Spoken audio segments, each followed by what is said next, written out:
Welcome to Beyond Broth's first summit, Nurturing a New World from Chaos to Goodness.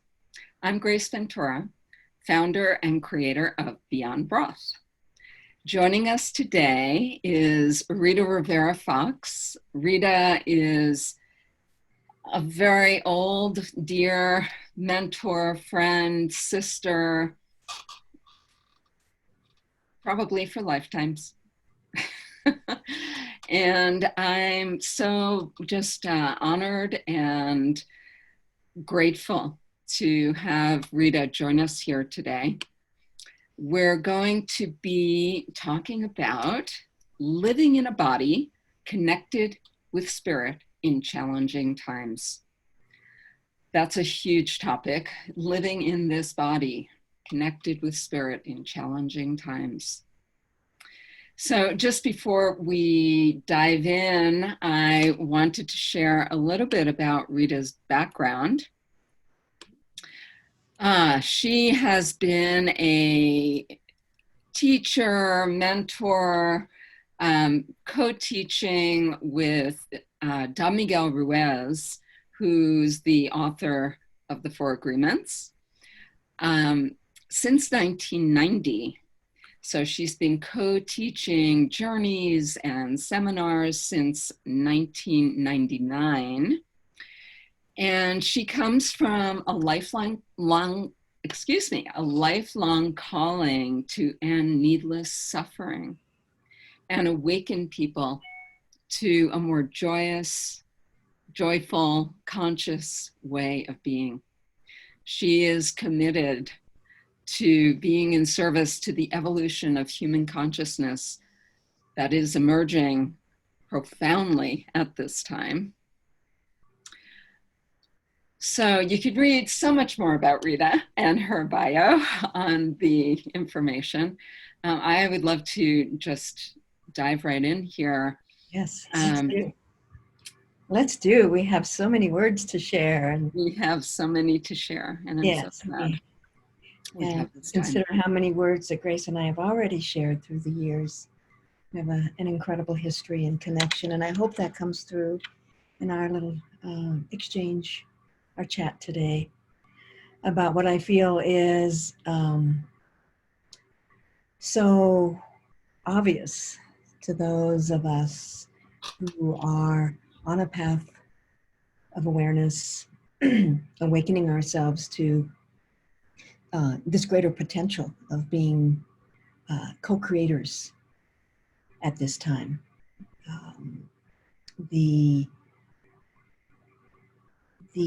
I always, look to the opportunity in any challenge, and obviously we can agree on the challenges that are presenting us individually and as a human collective at this time. One right now is my smoke-filled office. We have major forest fires going on in Colorado at this time. And I've been told to keep my windows closed, but it's kind of hard to do so in this weather. But being here today with you, Gracie, I think that the very first thing I want to speak to in regards to the title is that the challenge of living in a body at this time is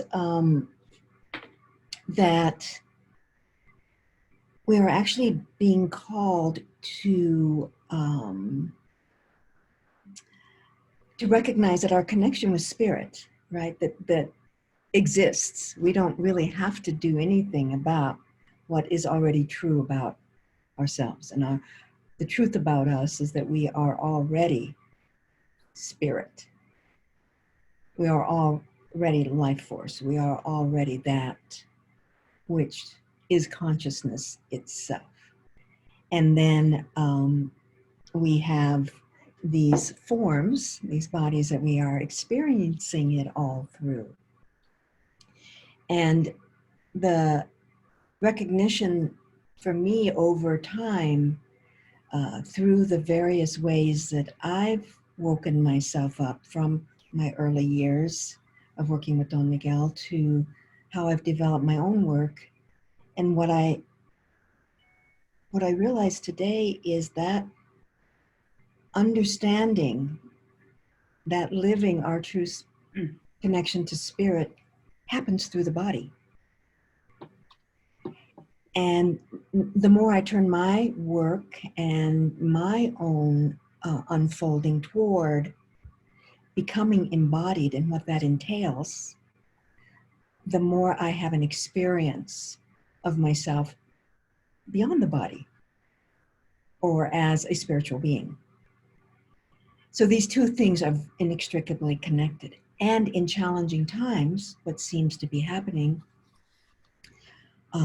is that our emotions are flowing much more freely. We are having a moment of really confronting what it is to also have an emotional body. It's as though we, bought the ticket and got on the emotional roller coaster. That these times are these reactions of these unpredictable and disturbing times.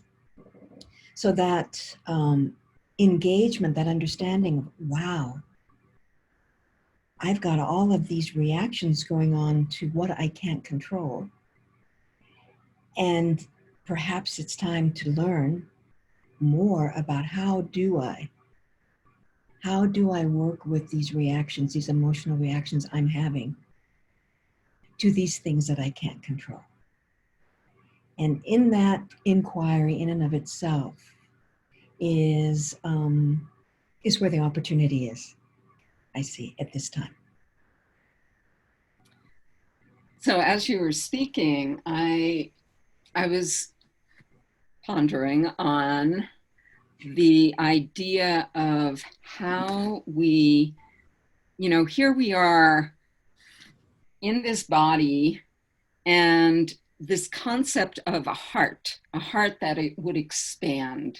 You go through life, oh, my heart cracked open more, my heart grew more.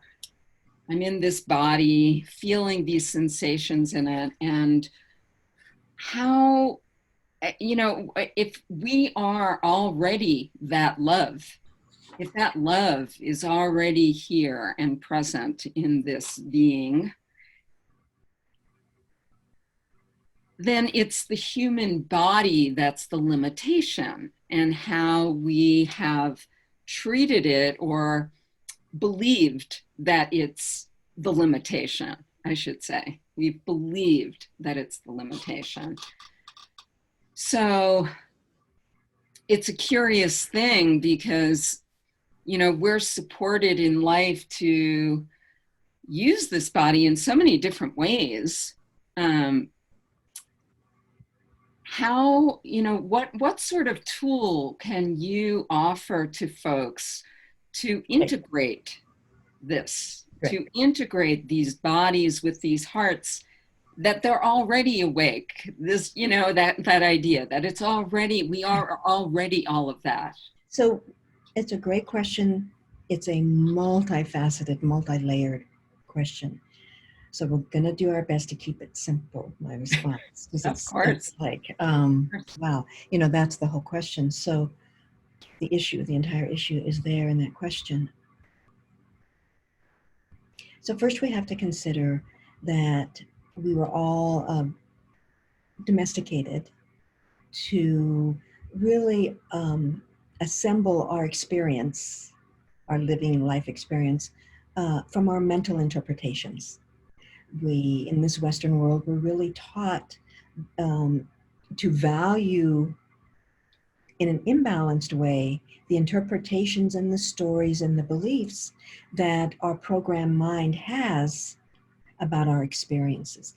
And I say programmed mind because I want to really illustrate the difference between a programmed mind and an aware mind. And so the programmed mind, like you said, will come out of being socialized and domesticated with very clear opinions and often judgments about our body, and particularly about emotions.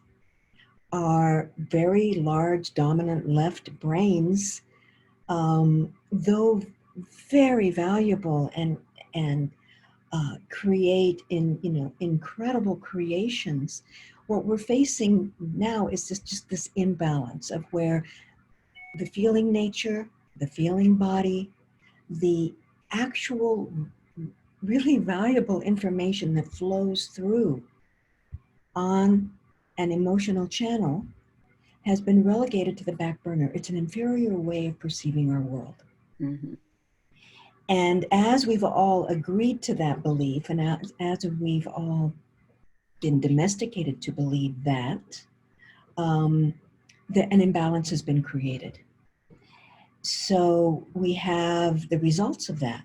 We have the a deep inquiry that happens when we begin a spiritual practice, or we begin to be interested in what spirituality has to offer us. And we always begin that journey from the intellect, Mm-hmm.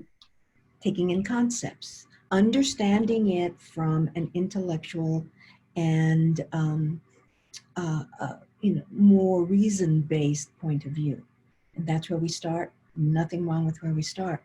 But then there needs to come a moment where we recognize that what we really desire, in a spiritual pursuit, what we need to identify first is, what is my heart's desire? You mentioned heart. Mm-hmm. So the heart is a great way to talk about the body, because when we talk about the heart, we immediately are pointing toward a body-centered experience, right?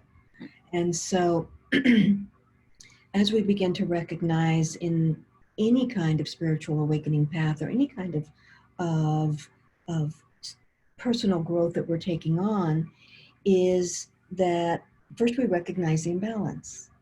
First we recognize my thinking isn't always supporting, and my beliefs and my opinions don't always support this inner place that I'm reading about, this inner place that my teachers and my mentors are telling me about. Just as we began with the statement that you already that are you are already that which you seek.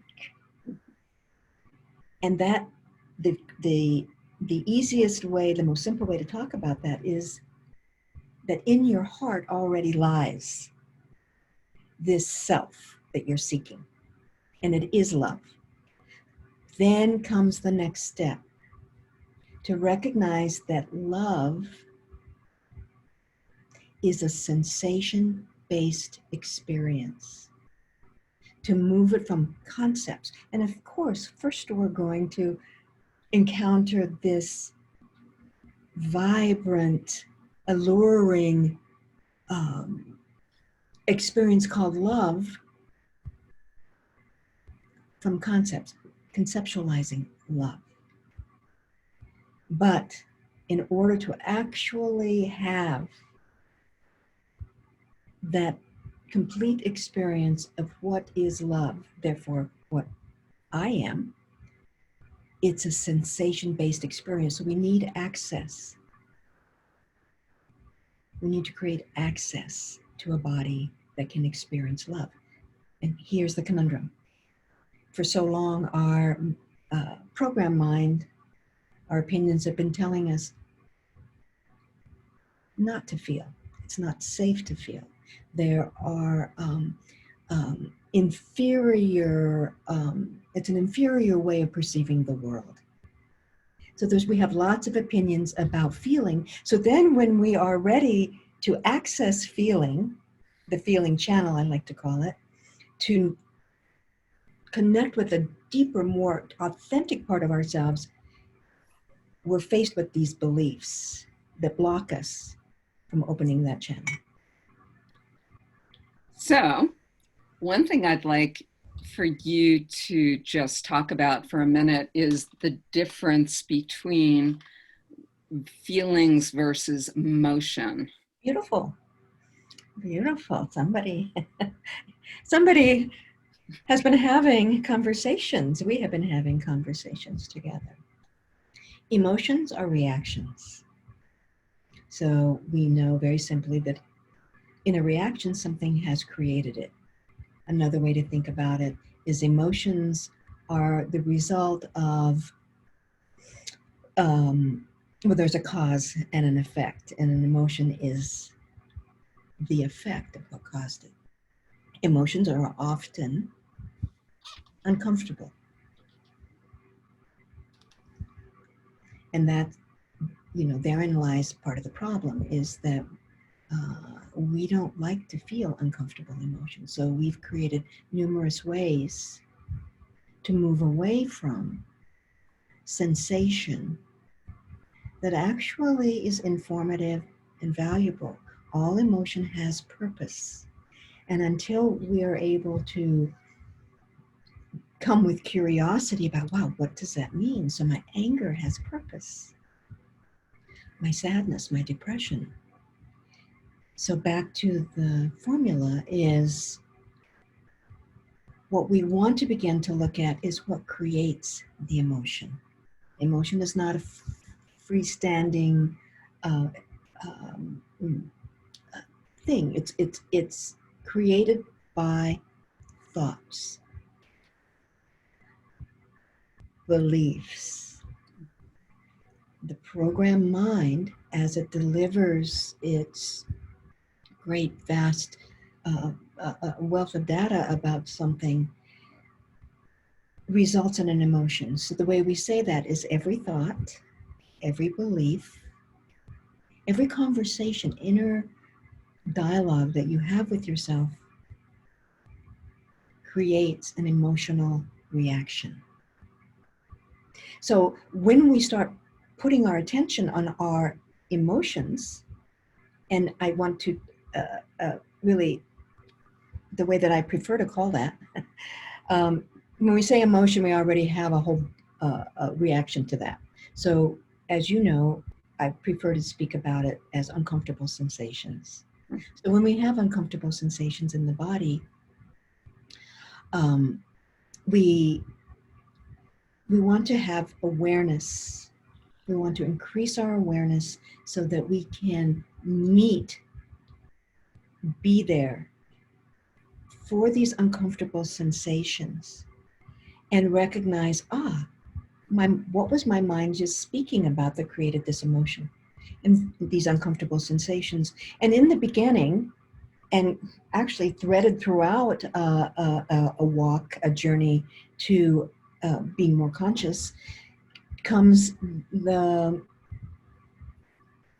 all of the internal dialogue around judgment.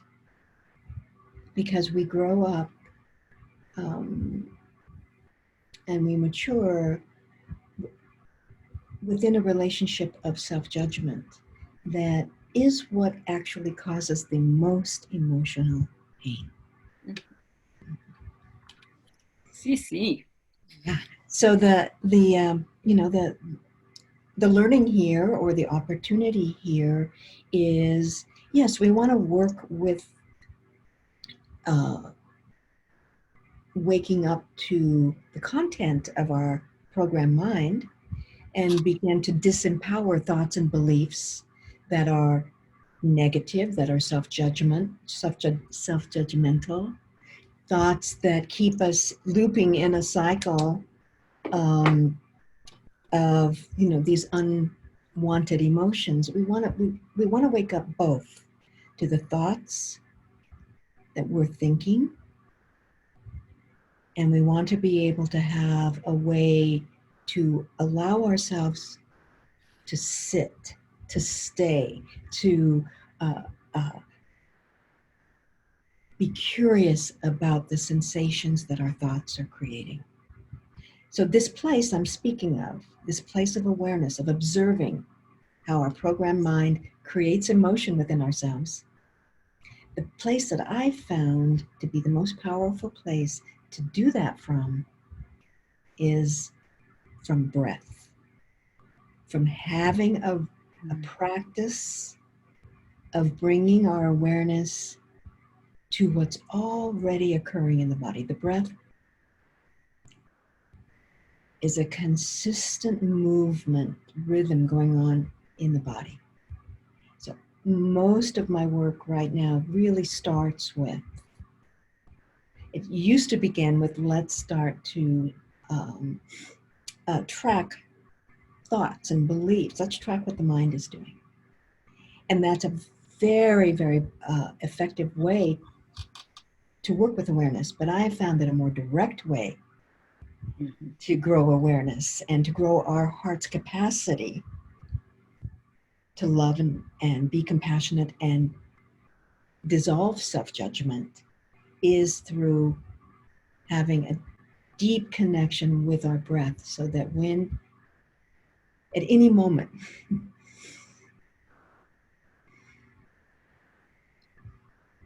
we can connect to this flow and movement.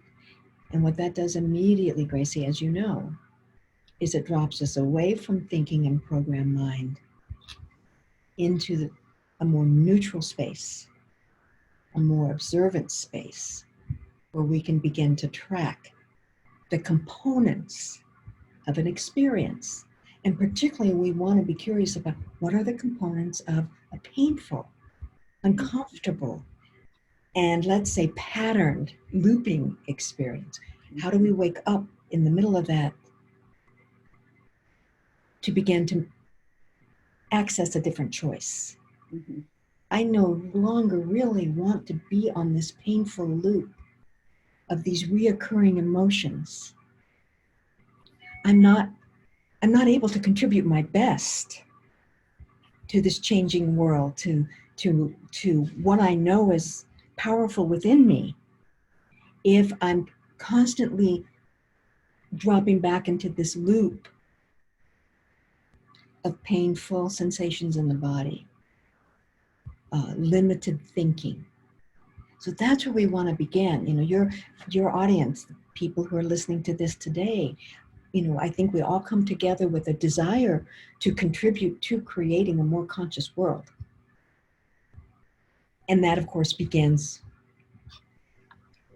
with our own inner journey, to be curious about what would ever prevent us from showing up full-hearted, really full-hearted and fully awake. Now, we know that these states of fully awake, full-heartedness, I think this is one of the biggest learnings for me in on my journey, on my path, and was this sort of false concept that, oh, as soon as I make myself happy, as soon as I feel love, as soon as I wake up, it's all going to be this beautiful rose-filled world. And what we begin to learn about the human experience is that what's the most important part of being awake or desiring to show up in your world in a different way is actually our ability to meet whatever's happening. Right? There isn't a spiritual awakening or consciousness is not static. We all want joy, and we want joy all the time. We all want love, and we want love all the time. There's nothing wrong with that desire. However, the contrasting states, those contrasting states, sadness, heaviness, aloneness, those contrasting states are very important in understanding how we choose, what we choose. So the nugget here is that rather than working toward a goal of happiness, of joy, of compassion, as my constant experience, I prefer to bring people to the ability to be with and meet whatever they're experiencing. Because sadness has a component. Sadness has a very healing component, if we're listening. Feeling alone, feeling fragmented, feeling abandoned. These all have valuable pieces of awareness for us. And so we really just want to, come to a space where we can invite, meet our human experience from a more neutral, observant place. And by having a practice that keeps us grounded in the body, that's where we're meeting these uncomfortable sensations. If we have a breath practice and it becomes, become very grounded in the body through breath practice and other practices, of course, that I share and teach. But that groundedness in the body, we want to say, is like it's the place, it's the state that we want to be in, so we can observe all of these ever-changing emotions and responses to life around us. There is no bad emotion. It's simply these responses we're having to life passing through us. And if we have a practice where we can assist the energy of any sensation to pass through us, then we're going to improve the quality of our life, and we're going to really be much more energized to contribute to these challenges that are facing us at this time.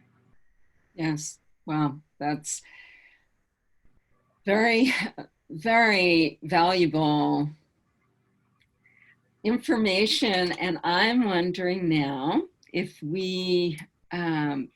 if you could share an experience with folks here, just from what you've just described so incredibly. Thanks. So, yes. So some tools. Challenge sometimes, because as I said before, there's so many layers of this, and I want to be able to speak to each one of you. Yes. My intent here is there's a piece for you and you and you and you. Yes. And experience, of course, direct experience of any of these ideas that I've been speaking about. That's really where we want to put our attention, is in a direct experience. So I would love to do that. Great. What would you like me? We can focus on breath. We can focus on womb chakra. We can focus on emotional resilience. We can focus on, the various. What would you like me to go with this? Well, I do feel that, as you said, the breath is the most direct experience. And wherever you go from there. Okay, let's begin. Okay, so what I want to introduce, along with a very simple breath practice. There are a variety of ways to connect with your breath. There are many practices. I employ numbers of them depending on the situation. But we want to start simple, and we want to start with an understanding that what breath is doing, as we focus on it, breath is bringing us to an awareness of felt sense. So felt sense is one of the senses. We have sight, hearing, smell, touch. You're aware of the sensory world, but often the felt sense is not as known. And the felt sense is really the doorway to tapping into the wisdom that happens in our matter. As I said earlier, that there's information in our feelings. There's information in the felt sense. So when we are able to focus on this sense, and perhaps you've never done that, there's really an amazing experiential world available to you. and a way of self-knowing that is really valuable. Knowing ourselves at a deeper level, beyond what we think. Thinking is important, but if we only have a version of ourself that is the result of our thoughts, it's an incomplete version of self. So felt sense, moving to the inner world, is a way to begin to really touch into who we are, more self-knowing. So if you get comfortable, please.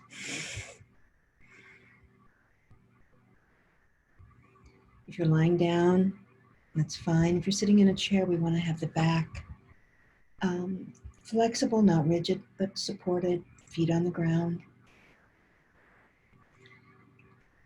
And what I'd like you to do first is to take 4 clearing breaths. This is a good way to begin breath practice. And a clearing breath is a breath in through the nose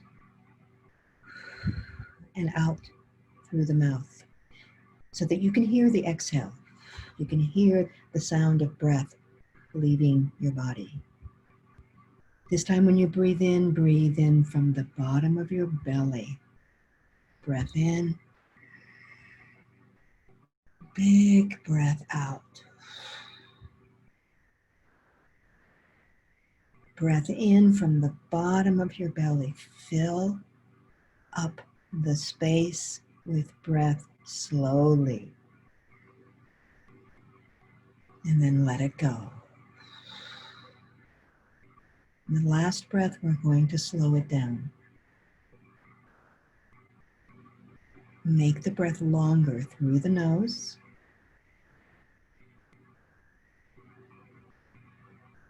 And when you get to the top of that inhale, more gently release the exhale through the mouth. Now just notice. Just notice what you notice.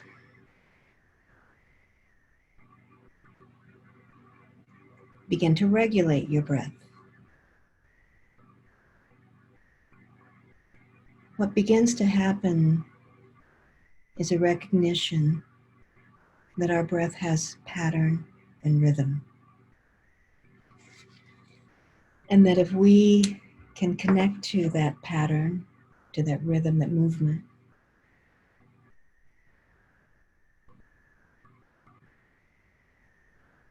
there's a centering space.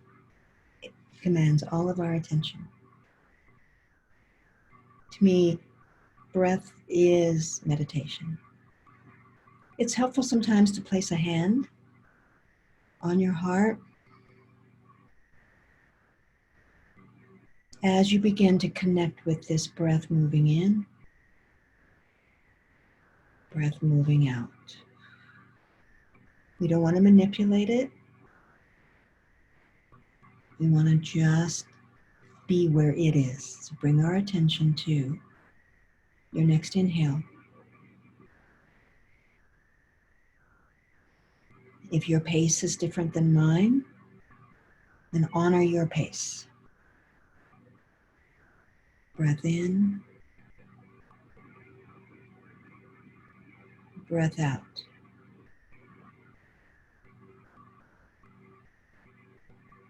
Connect to your own rhythm of your breath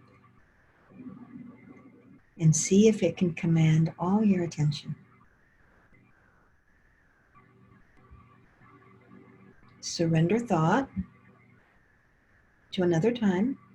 Thoughts arise, it's like, thank you, I'll get back to you in a moment. But right now I'm really focusing on connecting with my breath that's already breathing me.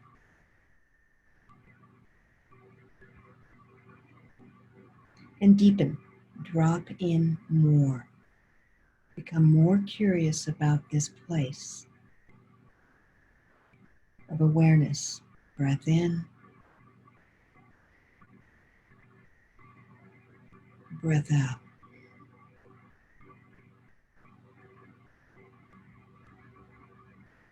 And now I'm going to ask you to drop in even more. So if you take your hand, if it's already on your heart, I'd like you to take your hand now and place it right below your belly button. This is a power center, the womb chakra power center. It's particularly powerful for women. And as you begin to draw your breath deeper from this deep container in the body, you're going to notice if this is available to you. Is your womb center, your belly center available? In other words, can you feel breath from this deep place? Can you draw it in here? Move it up. And exhale. Returning. The hand is here to help you connect with the feeling center that is here.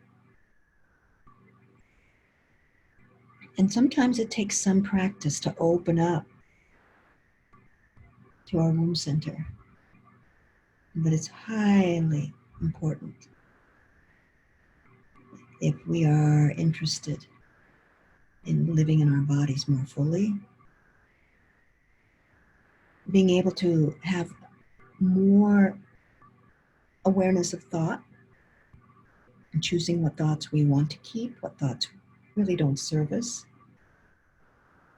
And we energize our thinking by agreeing with it. If we don't agree with it or we don't have an engagement with it, it tends to die benign neglect. The way we do that is by being centered here in the belly womb. Breathing in, breathing out.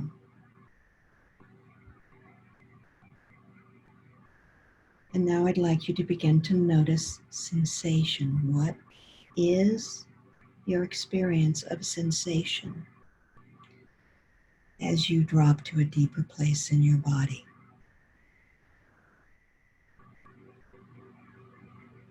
We're used to interpreting what we feel.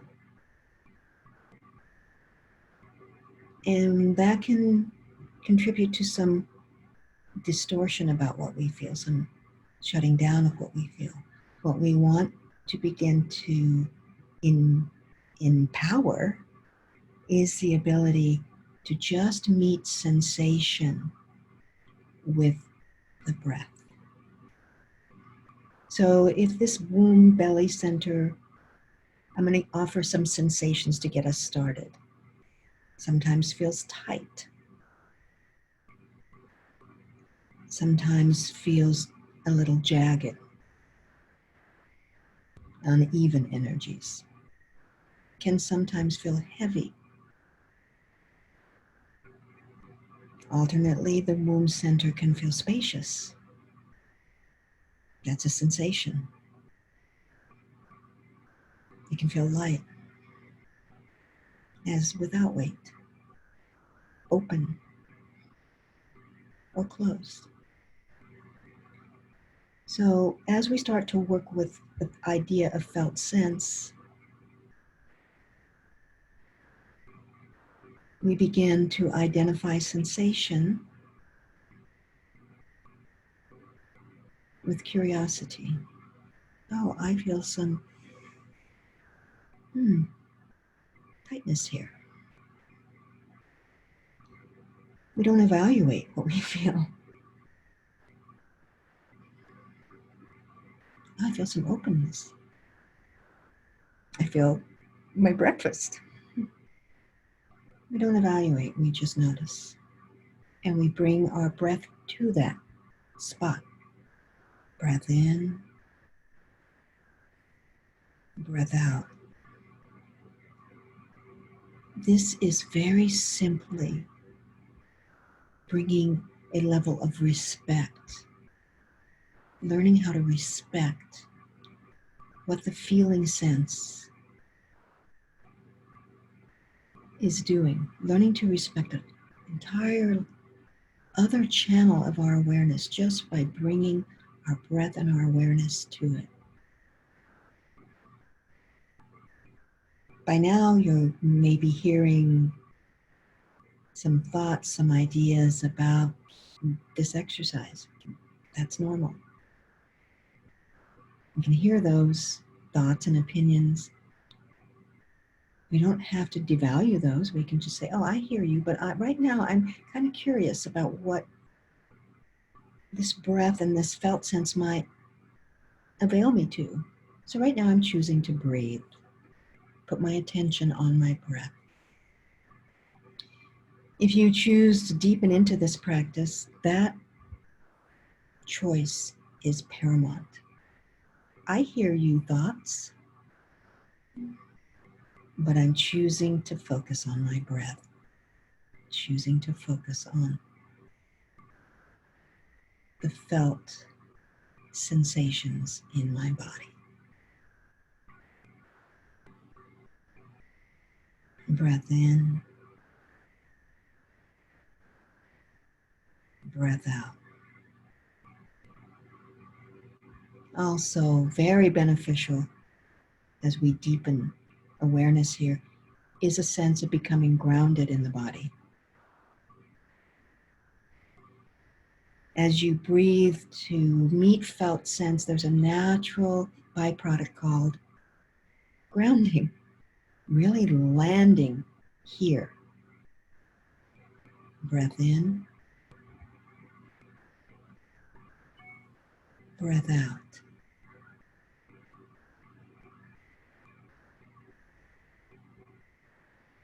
What is the sensation you become aware of?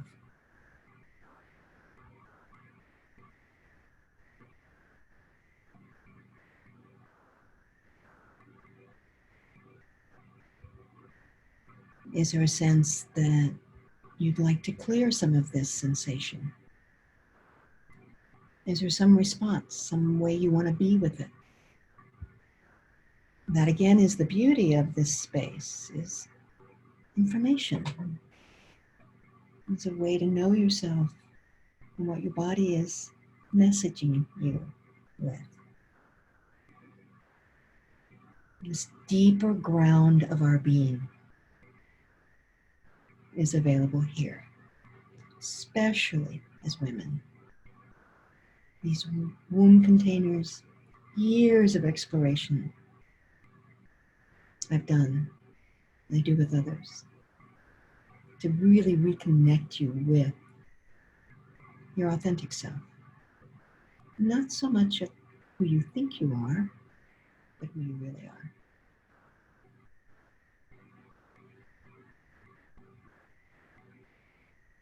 And this seeking our authentic self is of great value, great benefit. You may even notice now that the thinking softens. You may even notice now that the heart softens. You may even notice now that the belly softens. You may even notice now that that place in your shoulders, where we often hold, softens.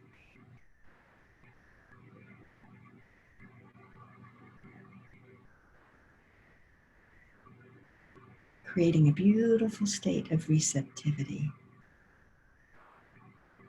of connection, simply by placing your attention on your in-breath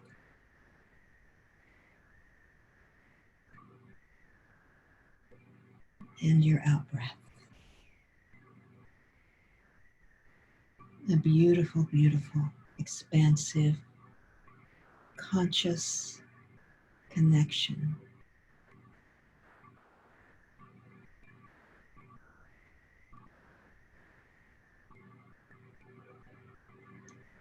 to life and your body.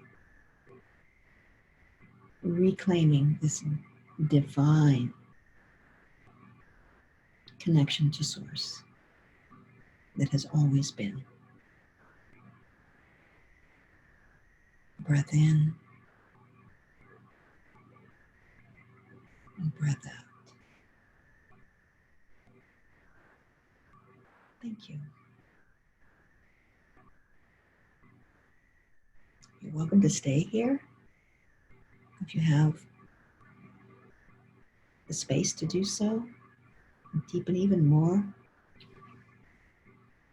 It's luscious. Or you can open your eyes and take a big clearing breath and come on back. Settling. It, of course, creates it so that I can't talk.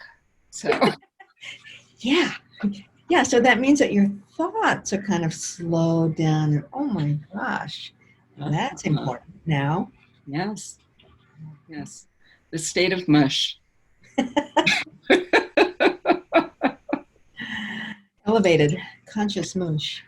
Elevated conscious mush. Not for average. Got a visual, a great visual of that. It was purple, actually, purple mush. Okay. In a world right now that's filled with so much unknown, doubt, concern, and fear, we want to become really aware of what we are contributing to that. It's just someone who has worked with people in this body for so long, doing hands-on work or, with food or nurturing, whatever.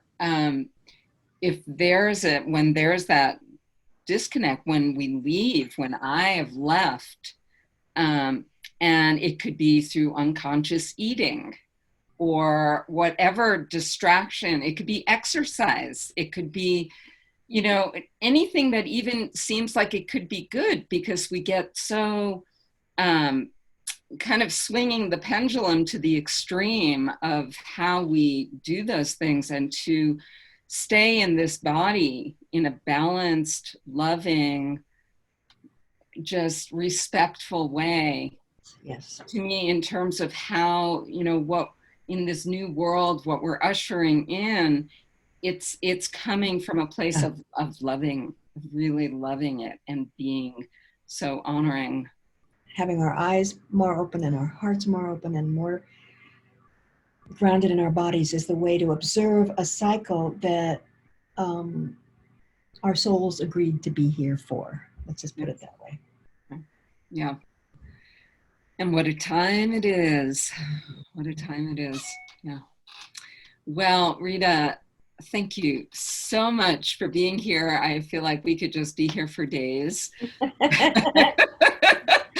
Take a little food break. We'll continue on our walk on Sunday, okay?